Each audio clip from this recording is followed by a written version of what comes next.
అందుకే ఈనాడు రాష్ట్ర ప్రభుత్వం ఎవరి మతాన్ని వాళ్ళు ఆచరించుకుంటూనే ఇతర మతాలను గౌరవించే విధంగా ఈరోజు పరిపాలనను కొనసాగిస్తున్నాం.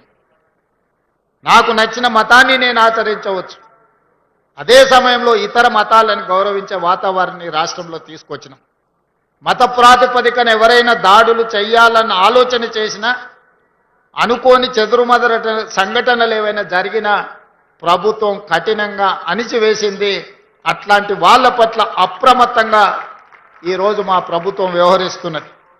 తొందరలోనే శాసనసభలో హేట్రెడ్ స్పీచ్ మీద కూడా చట్టాన్ని తెస్తాం.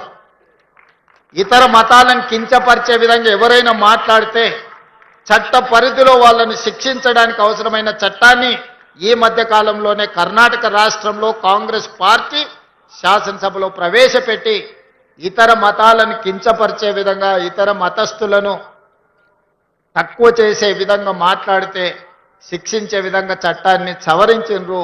తొందరలోనే తెలంగాణ రాష్ట్రంలో కూడా బడ్జెట్ సమావేశాలలో ఆ చట్టాన్ని తీసుకొచ్చి అన్ని మతాలకు సమానమైన హక్కును, అధికారాన్ని, వాళ్ళ యొక్క మతాన్ని వాళ్ళు ఆచరించే స్వేచ్ఛను తెలంగాణ రాష్ట్ర ప్రభుత్వం అందిస్తుంది అని చెప్పి నేను ఈ సందర్భంగా తెలియజేస్తున్నా.